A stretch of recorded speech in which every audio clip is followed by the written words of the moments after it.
esperava que seus discípulos, quando jejuassem, o fizessem pela razão certa. Vocês vão jejuar, isso aí é tranquilo, mas vocês têm que fazer isso pelo motivo certo. Veja como ele diz, voltando agora para Mateus 6, outra vez o verso 16. Quando jejuardes, não vos mostreis contristados como os hipócritas, porque desfiguram o rosto com fim de parecer aos homens que jejuam. Em verdade vos digo que eles já receberam a recompensa. Tu, porém, quando jejuares, unge a cabeça e lava o rosto, com o fim de não parecer aos homens que jejuas, e sim a teu Pai em secreto, e teu Pai que vê em secreto te recompensará. Aqui o Senhor Jesus está orientando os seus discípulos que, ao jejuarem, eles não façam pela mesma razão que os fariseus e judeus da sua época faziam.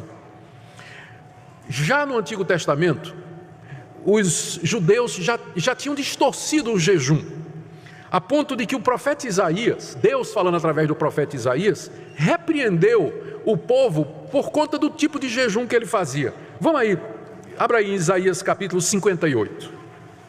Abra sua Bíblia comigo, Isaías 58. Aqui o profeta repreende o povo, Deus falando pelo profeta, repreende o povo com relação à prática do jejum. No verso 3, Deus diz assim, no verso 3, Isaías registra o questionamento que o povo estava fazendo a Deus. Olha o que o povo estava dizendo a Deus. Por que nós jejuamos e tu não olhas para isso? Por que nós afligimos a nossa alma com jejuns e tu não levas em consideração? O povo estava perguntando a Deus, Deus, nós estamos jejuando, nós estamos aqui tirando o dia para jejuar, nós estamos aqui tirando a semana para jejuar, mas o Senhor não está respondendo nossa oração. Parece que não está adiantando. Por que a gente jejua e o Senhor não está atendendo? Olha a resposta de Deus no verso 3. Porque no dia em que jejuais, cuidais dos vossos próprios interesses, e cuidais, exigis que se faça todo o vosso trabalho. Ou seja, o alvo do jejum era separar um dia dedicado a Deus, um tempo de oração e de busca a Deus. Mas os judeus simplesmente entendiam que jejuar era ficar sem comer. E no dia que eles tinham estabelecido para o jejum, cada um ia cuidar das suas coisas, só ficando com fome. Isso não é o jejum. O objetivo do jejum não é você fazer dieta para perder peso. Tem um propósito espiritual no jejum, não é simplesmente ficar com fome. Veja ainda no verso 4. Vocês jejuam para contendas e rixas, e para ferirdes com punho iníquo, jejuando assim como hoje, não se fará ouvir a vossa voz no alto. Ou seja, vocês estão jejuando, mas vocês vivem brigando entre vocês. No verso 5, seria este o jejum que eu escolhi, que o homem um dia aflige a sua alma, passando fome, incline a sua cabeça como o junco era uma planta com talo comprido, quando chegava um tempo ela verga assim, Então ele compara, é isso que eu estou querendo, que vocês se verguem como se fosse um junco, com um pano de saco em cinza, final do verso 5, você chama isso de jejum aceitável a Deus? Ou seja, Deus está perguntando, vocês acham que o jejum é uma mera formalidade? É vocês parecerem, virem com a cara comprida, o rosto triste, curvado, com pano de saco e cinza, jogando areia na cabeça, vocês acham que é isso que vai mover o meu coração? Olha o que é que Deus diz no verso 6, porventura não é esse o jejum que eu escolhi? Que soltes as ligaduras da impiedade, desfaças as ataduras da servidão, deixes livre os oprimidos e despedace todo o jugo. Porventura não é também que repartas teu pão com o faminto, recolhe em casa os pobres desabrigados, cubras o que está nu e não te escondas do teu semelhante? Olha o que é que Deus está dizendo. Não adianta jejuar se isso não significa mudança na vida de vocês. O jejum só tem valor se ele é acompanhado por arrependimento, amor pelos outros, cuidado com os necessitados, mudança de vida, colocar a vida em ordem, tirar um dia para passar fome, clamar diante de Deus, não tem valor nenhum, se isso não for acompanhado por uma vida santa, reta, mudança de vida, disposição de consertar os caminhos. Aí então, veja as promessas, verso 8, então romperá tua luz como a alva, tua cura brotará sem detença, tua justiça irá diante de ti, e a glória do Senhor será a tua retaguarda. Então clamarás e o Senhor te responderá. Verso 10, se abrires a tua alma ao faminto e fartares a alma aflita, então a tua luz nascerá. Preste atenção nos entões aqui, Então, se você fizer isso, então eu vou atender. Se você se arrepender, se você quebrar todo o jugo, parar de oprimir os pobres, parar de ser indiferente com os necessitados, você tirar toda imoralidade, toda maledicência no meio de vocês, então o jejum vai fazer sentido. Então eu vou ouvir vocês, então eu vou escutar vocês, e a luz de vocês romperá como a alva no meio das trevas, e eu atenderei às suas orações. Na época de Jesus, tinha essa mesma atitude. Os judeus, o exemplo mais conhecido para mostrar que na época de Jesus tinha essa atitude, é a famosa história que Jesus contou do fariseu e do publicano. O fariseu religioso e o publicano desprezado. Os dois subiram no templo para orar. E lá o publicano, ele não conseguia nem olhar para Deus. Batia no peito e dizia: Deus, tem misericórdia de mim, eu sou um pecador, não mereço nada. O fariseu chegou diante de Deus e diz lá, Jesus disse que ele começou a orar de si para si. Veja que oração, né? Não era para Deus. Ó Deus, graças te dou que eu não sou como os outros homens. Não sou como esse publicano que está aqui ao meu lado. Não mato, não bebo, não fumo, não jogo, não danço. Jejuo 2 vezes por semana e dou o dízimo de tudo que tenho. Obrigado, Deus, porque eu sou tão santo.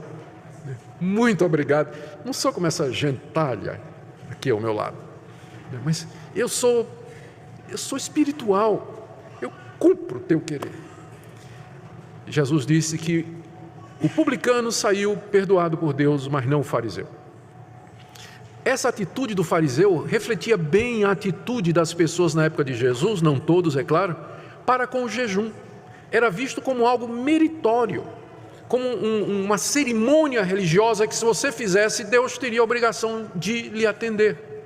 E era feito com ostentação, que é o ponto aqui de Mateus 6, que Jesus está combatendo. Quando você jejuar, não seja como essas pessoas. Ele está dizendo para os discípulos dele: quando vocês jejuarem, não façam como essas pessoas. Como é que eles faziam? Além de ficar se gloriando, olha o que é que Jesus disse: eles querem ser vistos pelos homens. Aí o que é que ele fazia? Desfigurava o rosto, deixava a barba crescer. Não quer dizer que todo mundo de barba grande é hipócrita, né? Mas não aparava, não cuidava, né? Deixava o cabelo, ficava despenteado o cabelo, ia para a praça pública andando devagarzinho, né? Cabeça baixa, todo desgrenhado. Os caras olhavam e diziam: puxa, esse homem é muito santo, está jejuando. Que homem santo, um dia eu vou querer ser como ele. É meu exemplo, né? Está lá o sujeito hipócrita, não é? Ele podia até estar jejuando de verdade. O ponto é que alguns nem faziam isso, parecia que estava, mas ele podia até estar jejuando de verdade, mas a motivação era errada. Ele queria ostentar, ele queria parecer aos homens, ele queria impressionar as pessoas com sua piedade. E Jesus disse: não faça como eles. Não faça como eles. Então, como deveríamos fazer? Primeiro, sem ostentação. Alguns chegam ao ponto de dizer que o problema do jejum público, como o que a gente vai ter domingo que vem, é que vai dar motivo para ostentação, porque aí eu vou saber quem é que está jejuando, né? E jejum é meio que uma coisa que secreta. Mas, na verdade, Jesus não está proibindo que os crentes tirem dias para jejum e oração juntos, porque nós vemos isso no livro de Atos acontecendo. O que ele está proibindo é um motivo errado pelo qual nós vamos jejuar. Nós não vamos jejuar para ostentar diante dos homens, nós não vamos jejuar como se isso fosse uma coisa meritória diante de Deus, mas na verdade nós vamos fazer pelo motivo correto. Nós fazemos isso para buscar a Deus e não o aplauso humano, e juntamente com a reforma de vida que o profeta Isaías já mencionou. A quarta coisa que nós aprendemos aqui do texto, a primeira é que Jesus espera que, a terceira coisa, a primeira é que Jesus espera que nós jejuemos. A segunda é que ele espera que nós o façamos da maneira correta. E terceiro, ele encoraja os seus discípulos a jejuar, dizendo que Deus haverá de recompensar. Veja o final, voltando lá para Mateus, veja o final do verso 18. Veja o verso 18, quando ele diz que você tem que jejuar com o fim de não parecer aos homens que jejuas, e sim ao teu Pai em secreto. E teu Pai que vê em secreto te recompensará. Então Jesus está encorajando os discípulos a jejuar, falando de que há uma recompensa da parte de Deus para aqueles que o buscam com o jejum da forma correta. O que significa recompensar?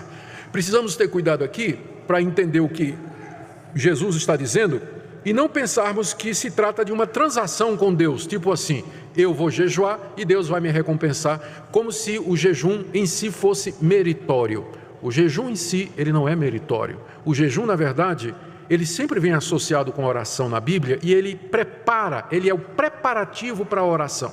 O jejum quebranta a nossa dependência carnal, mostra a nossa dependência de Deus, o quanto nós somos vulneráveis, o quanto somos mortais, mostra como a gente está viciado nas coisas desse mundo. O jejum é bom para mostrar quem nós somos, e aí nesse ambiente você vai orar da forma correta. O jejum é bom para colocar sua alma na direção correta na hora de orar. Então, quando diz que Deus vai recompensar, não é que é o jejum em si que é meritório, mas é porque o jejum nos ajuda a orar da forma correta e Deus então está disposto a nos atender quando nós oramos da forma correta. No contexto aqui, a recompensa que Deus promete significa simplesmente a aprovação dele. Porque veja só, vamos voltar lá para o caso da esmola, no verso 2. Quando você der sua esmola, não toque trombeta, porque os hipócritas fazem isso para serem glorificados pelo homem. Ou seja, quando você contribui para a igreja e você faz, alardeia o quanto você está dando para os pobres, para a igreja, manutenção do trabalho, as pessoas olham para você e, muito bom, essa é a sua recompensa. Aplauso humano, tudo.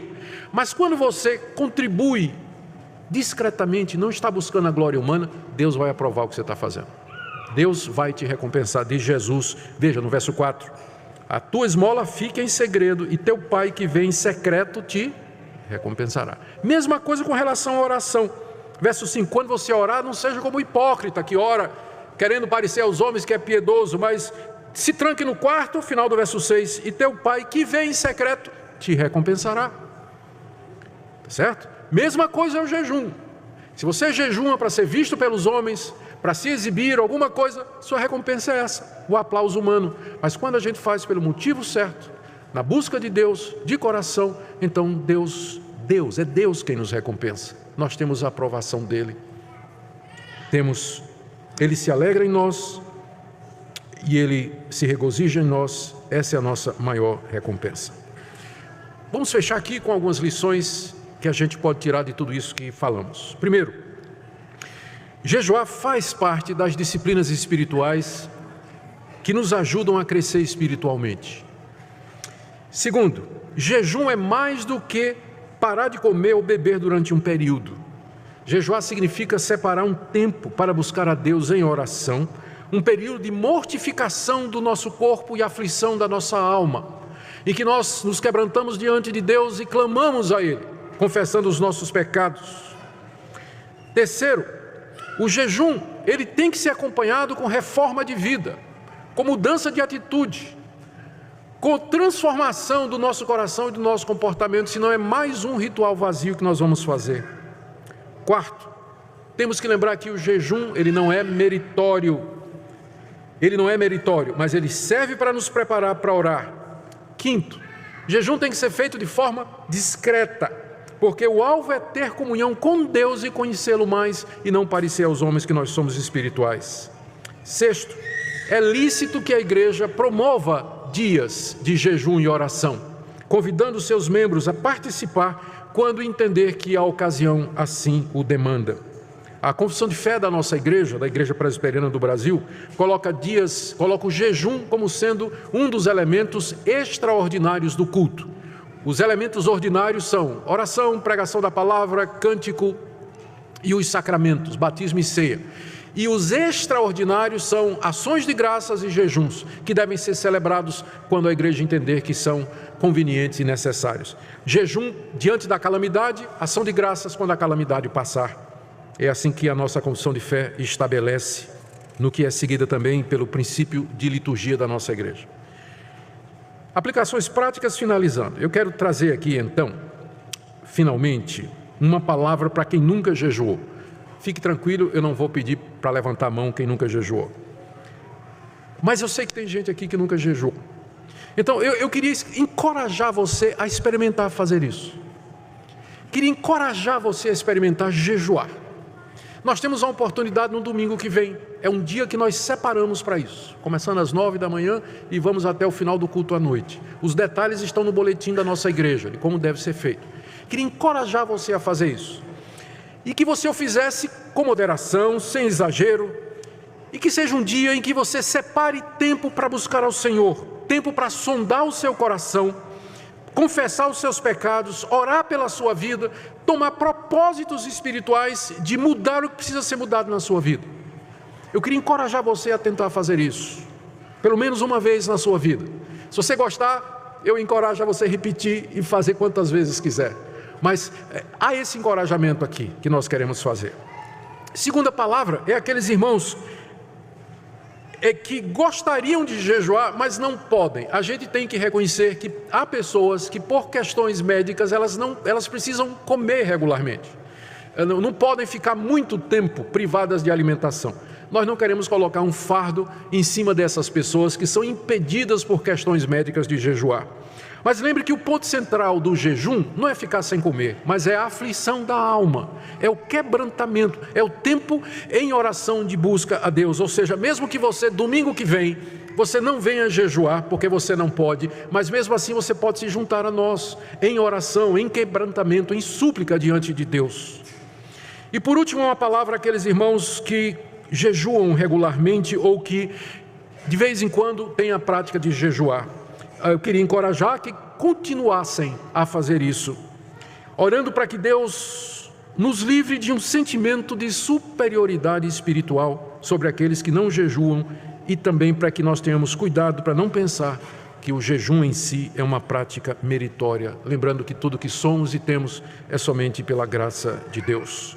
Em resumo, meus irmãos, o que o Senhor Jesus nos ensina aqui, quando Ele fala também das esmolas, das orações e do jejum, é que aqui nesse mundo, o objetivo nosso com a prática dessas coisas é a glória de Deus.